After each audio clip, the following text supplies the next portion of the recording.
What's up, guys? Four-wheeler doctor back again. Working on another one. Little Brute 4.7. Actually, this is a 650, but independent rear suspension bike, so it's identical to the 750. I'm gonna do a little video on taking the motor off, like I do all of them. Take the motor off first, then I'll do a disassembly and a reassembly. I believe this one's got a spun rod bearing, which happens a lot of times on these Brutes. And this is a 07, like I said, 650, but still the exact same as the 750s in this model. Start off with, you got to take all this plastic off of this thing.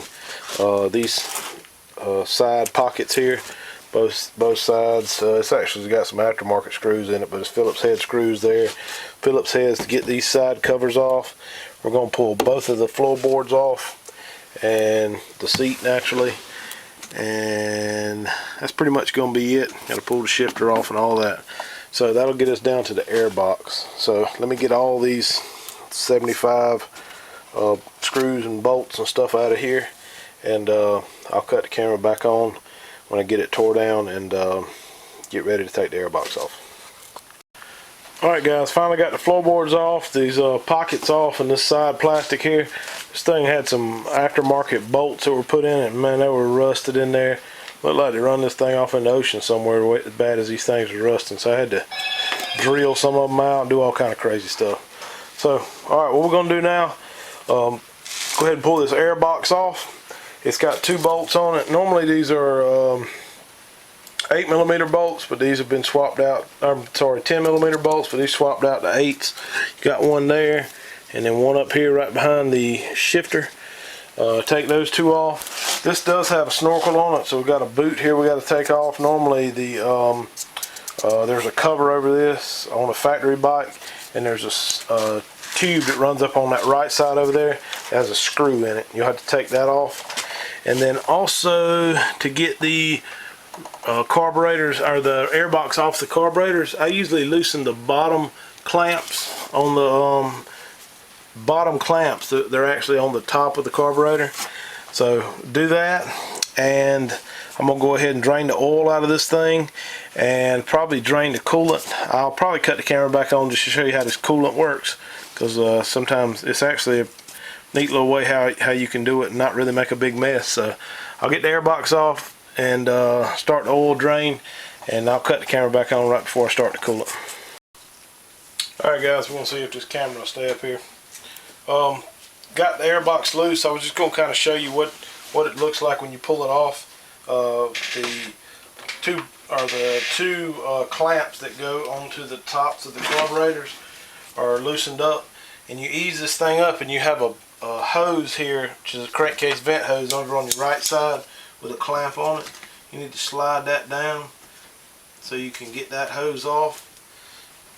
There's also one other hose that comes out, a bigger hose comes out the front of the carburetor. Out of the and yours might not even have this, but it's that's the drain for the airbox. Normally it just has a little duck bill on here, and then there's like a 1/4 inch vacuum line type hose comes out too. That's actually another drain for the airbox. This big hose here is aftermarket. It was put on when the snorkel was installed. There you go. You slide the airbox up like that and get it off. All right. This thing is nasty with mud. So now next thing I'm gonna do is pull this battery out, unhook the positive and negative terminals. You got 2 12mm bolts on each side, and this 10mm back here at the back will pull this whole battery tray out. I'll see if I can get that out real quick. This thing has had some bolts have been all tight on it and rusted, so I'm not sure how easy this is going to come out, but we'll give it a shot. I think these 12s are going to be pretty tight.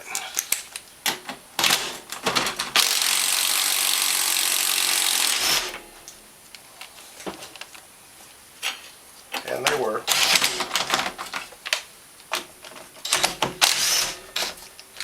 Alright, so got those out. Just to keep up with those, I usually just stick those back in the same holes and then the positive and negative terminals of the battery have that 10mm bolt holding it on. I'm probably have to get a screwdriver to get to these because it's kind of tight. So let me cut the camera back on. When I get that loosened up, I'll cut it back on and also show you how to drain this coolant. Alright guys, next thing I want to take out just while I'm up here is this fuse holder, fuse block. It's got a 10mm bolt on it, and I might lose the camera mount. That's kind of what it's propped on. So get that out, slide it out like that, and then down in the hole here there is a Phillips head screw. Remove that as well.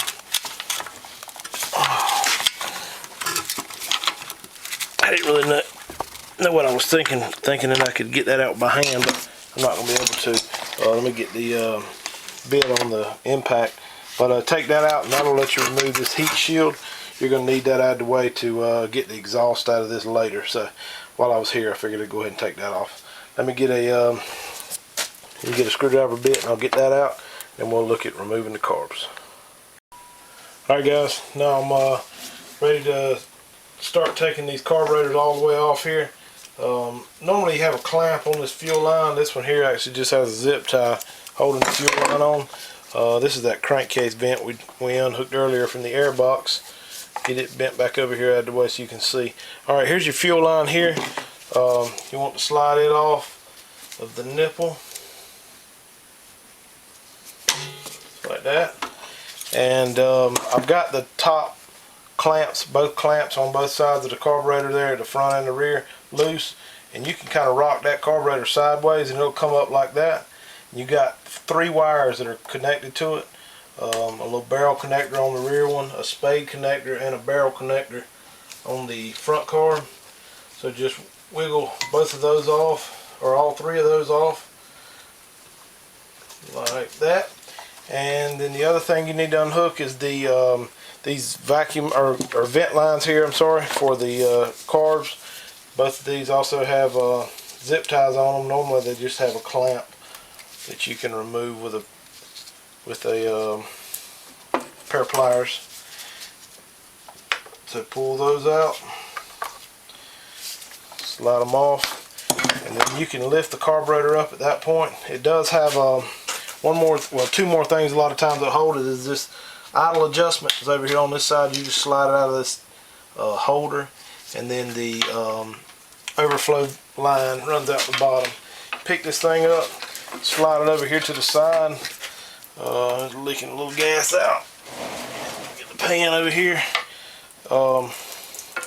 See if I can catch that gas, keep it from pouring all over the floor. Alright, and then what I usually do, take a piece of wire and just tie it up to the rack there, front rack, and then take that wire and tie these carburetors up out of the way on the side here. Just gets them out of the way so you can get in here and do a little bit more work. Alright, so got all that done. Next thing we're going to do is I'm going to drain this coolant out.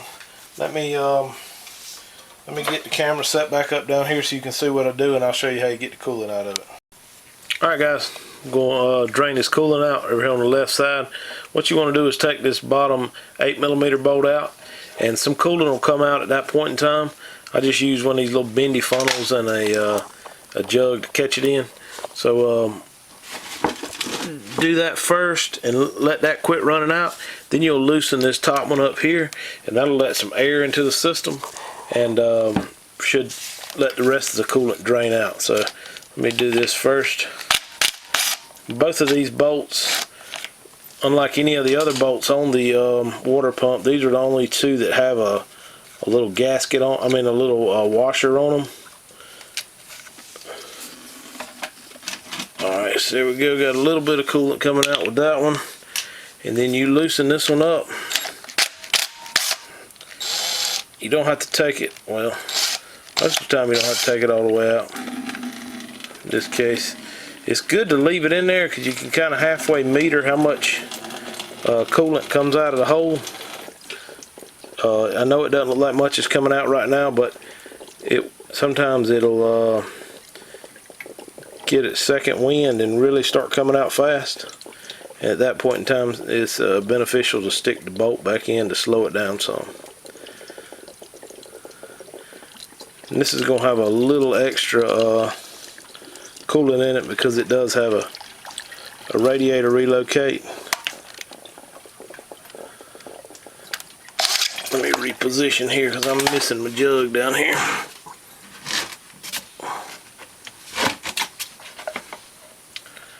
Alright, got it back on there. Take that top back out.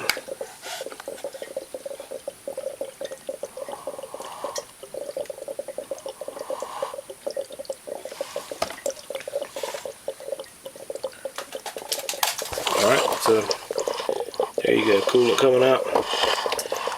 Alright, so that's how you drain the coolant out of this thing. I've already got the oil out of it. So next thing we're going to do, probably going to be, I'll probably pull this coolant reservoir off because it's in the way.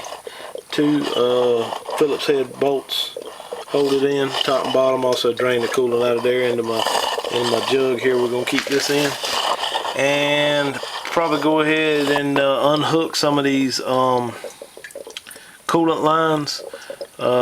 Start off with over on the top side. I'll do that snorkel and all that over there for the belt, and we can get back there to the coolant line and take it off. I'll cut the camera back on once I get all this coolant out of here and get over there onto the other side. Alright guys, now we're over here on the right side. I need to get in here and get this these coolant tubes unhooked. I loosened this clamp up on this snorkel boot here. Yours is probably going to look like this. That's an aftermarket piece for, actually it's not aftermarket, it's a Kawasaki piece, but it's put on there just for the snorkel. What you want to do now, there's a couple bolts over here you can take off while you're over here taking stuff off. There's an 8mm right at the base of this coolant tube that you need to take off, as well as this 8mm. And then there is a clamp right up in here, hose clamp right here on that top radiator hose. Need to remove that. And then back over here on the inside, there's a sensor. See if I can show you that. This little sensor right here has a single wire. It comes off the end of it, and a barrel connector that needs to be unplugged. And then naturally the other top radiator hose here. Loosen it up, and you can wiggle this tube off. It's got some O-rings on right here at the rear head. It kind of sticks on there, so wiggle it off, and that gets that out of the way. Makes it a little easier to get the motor out of here. If you go ahead and take that off, you don't have to worry about knocking the thermostat housing off and all that while you take it out. So I've always taken them off, and it seems to work real well. So that's what we're gonna go with. I'll get all that stuff loosened up and pull it off here in a second. Alright guys, there's the water outlet tube we're trying to get off. There's the shot of that barrel connector on the end of it that you have to remove to get everything off of there. So pull that out. Next thing we're going to do is probably go ahead and remove the adjuster, gear position adjuster here. You clean the top of this thing up. There's supposed to be two little tick marks that's supposed to line you up with the crack here. You just want to make sure they're on there, because you don't want to be guessing about what gear you got it in, or where to put the selector at when you go to put it back together. So let me clean that up a little bit, and I'll see if the tick marks are on there, and then we can remove that bolt. Guys, there are two tick marks in there. I don't know if you can barely see them. I got the mud cleaned off of it, and it lines up perfectly with the crack there. So it should be in neutral, as you see from the selector. Just want to make sure you find those marks, and before you take that bolt out, just to make sure you can get it all lined back up together when you put it back together. Alright guys, I got that shifter linkage off up there, and now I'm over here on the left side. Going to take everything off over here that I can until I jump to the other side. First thing, we did unbolt this, or it's actually got two screws. This coolant reservoir, I got it draining into the antifreeze now. It was right here. I just stuck the two bolts back in there.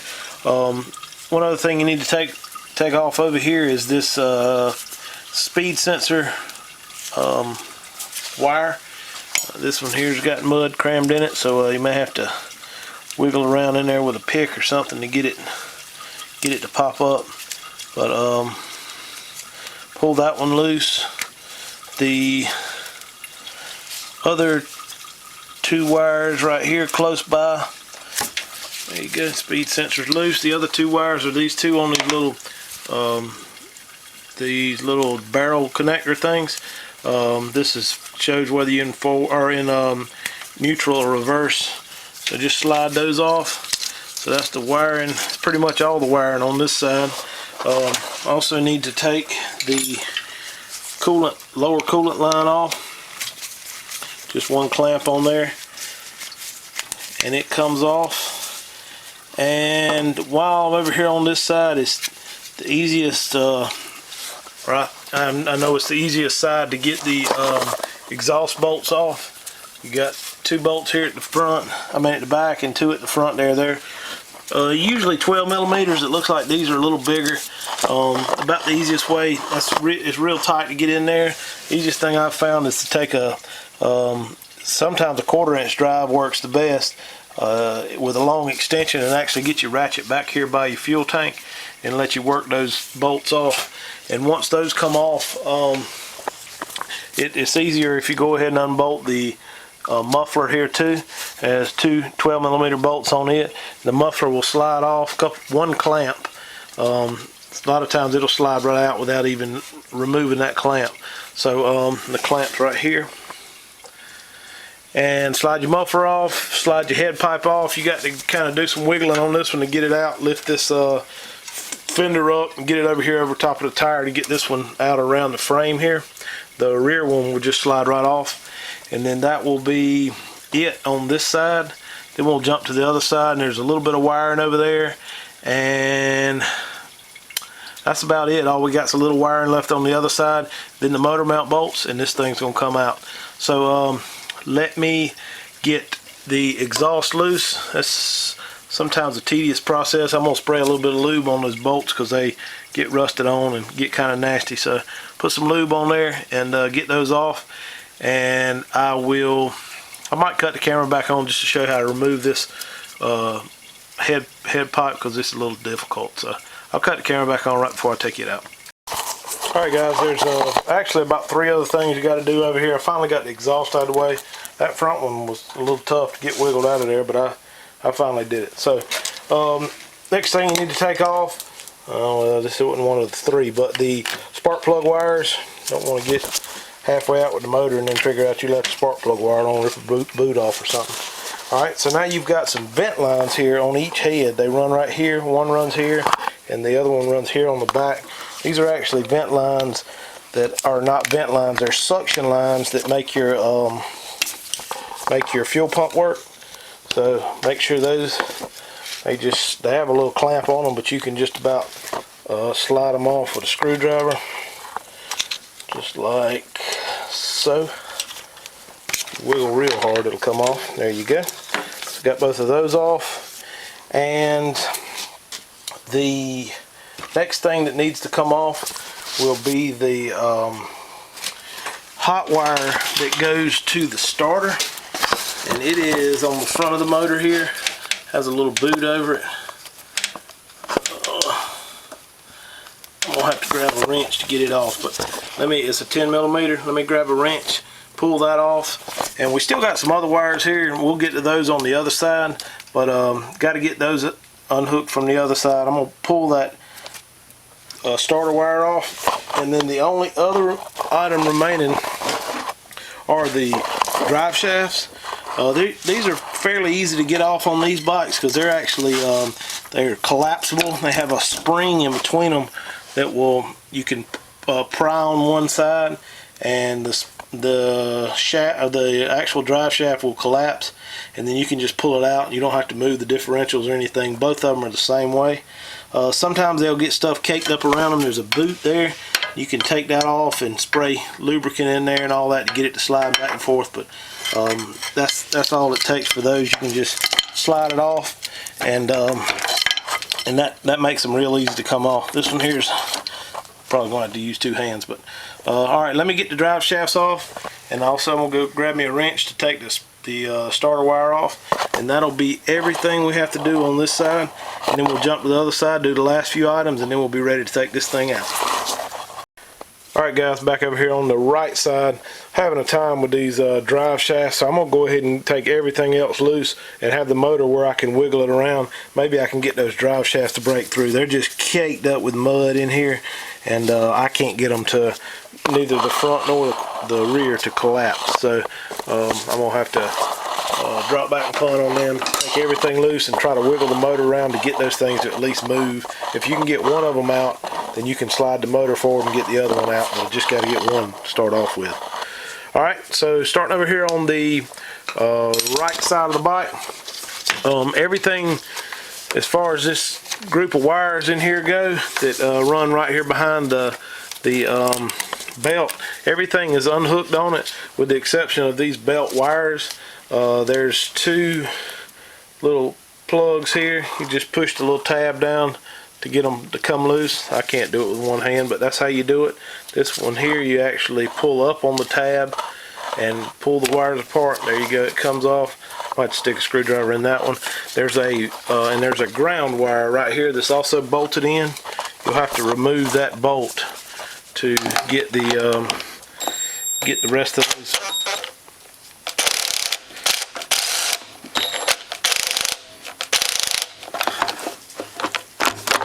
Can't get my impact in there to it, so I'm gonna have to get an extension. Take that bolt off to get your ground wire loose. You'll need to remove this snorkel boot here. This has actually got snorkels on it, but the factory boot is still being utilized here, so just loosen that clamp up and slide it off. I guess I didn't loosen it up enough because it ain't sliding off there real easy. I tell you, there ain't nothing on this bike been real easy. Everything's tight and rusted, and I think the owner just leaves it outside, so it's starting to show. Alright, so now we've got some wires that run up right here. They're zip tied to the frame, a couple spots, and you'll need to cut those zip ties off, and then you'll have to follow those wires up. There's 3 separate wires. Follow those up to the top here, and they need to be disconnected. Let me, if I can get some light in here. The connectors are, then I drop the light. It's one of them's a barrel connector that goes to your oil pressure sensor, or oil temperature sensor, I'm sorry. The other ones go to your stator, and I'm not real sure what those 2 wires go to. I can't remember what they go to right now, but anyway, you got to hook all 3 of those, unhook all 3 of those connectors, and that's pretty much all of the wire and harness that has to come off of the bike. I'm gonna have to use 2 hands to get all those on, but there's your connectors, the 2 big ones, and then that little barrel connector I just pulled loose.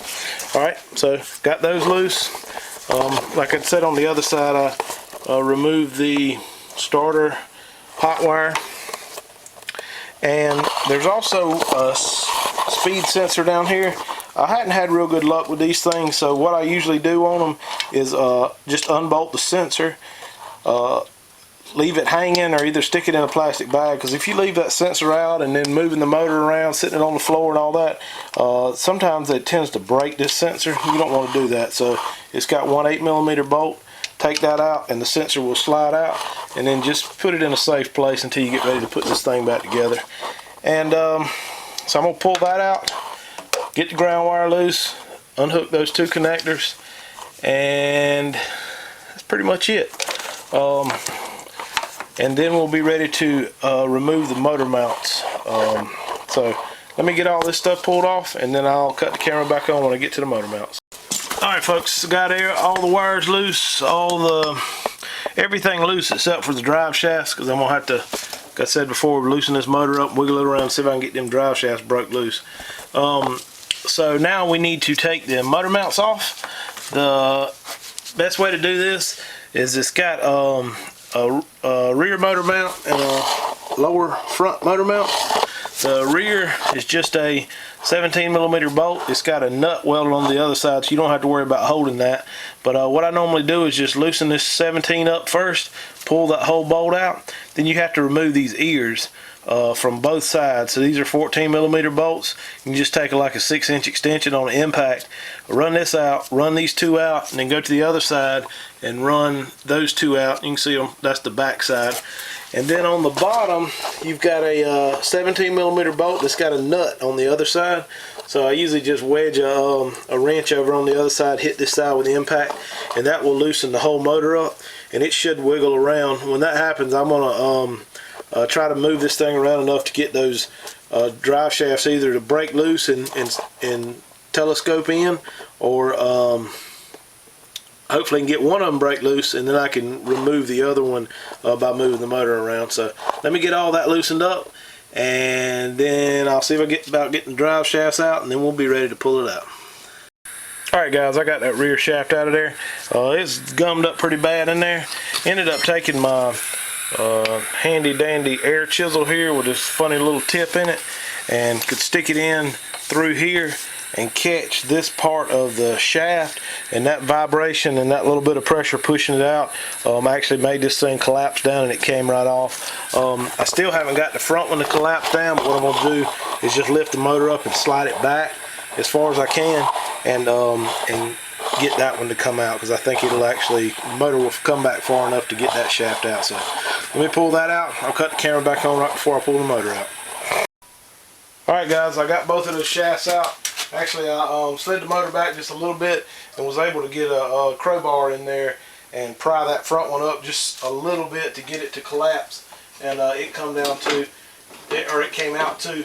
So what we're going to want to do before we put all this back together is pull these things apart and get all this mud and gunk out of here, and probably put some anti-seize on them before we put them back together, just to keep that from happening again.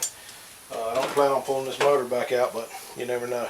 So what we're going to do now is slide this thing out of here. It comes out about like most of the engines. The only thing you have to really watch is this fender here. It gets kind of in the way. So what you want to do is kind of slide it out. Just slide it straight out. Then you end up having to kick the back end around a little bit to get it past that fender. So let me see if I can get this thing picked up and slid out. Got all of our wires disconnected, and it should come right out of here.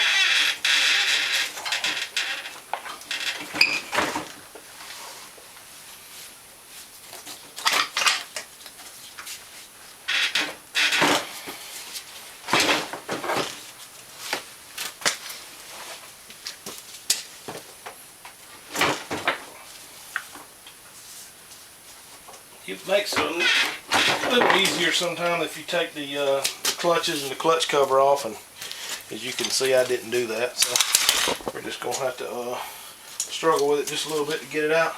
It's almost out of there, so just lift up on it, one last tug, and it comes out.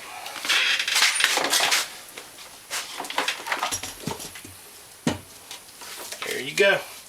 That's how you pull the motor out of a independent suspension brute force. This is a, like I said in the intro, this is actually a 650 motor, but this is actually exactly identical to the 750 as far as removal and all that goes. But this 650 is independent. Now you get a straight axle bike, it's going to be different than this, just a little bit, but airbox and all that stuff's different on a 650 straight axle. But that's pretty much it. Y'all stay tuned for a disassembly video. Probably going to be maybe first next week before I get to that, because I got a few other things, a few other irons in the fire I got to jump on before I try to take that apart. But alright, thank you guys for watching my video, and y'all like, subscribe, leave a comment if you got any questions, and have a good night.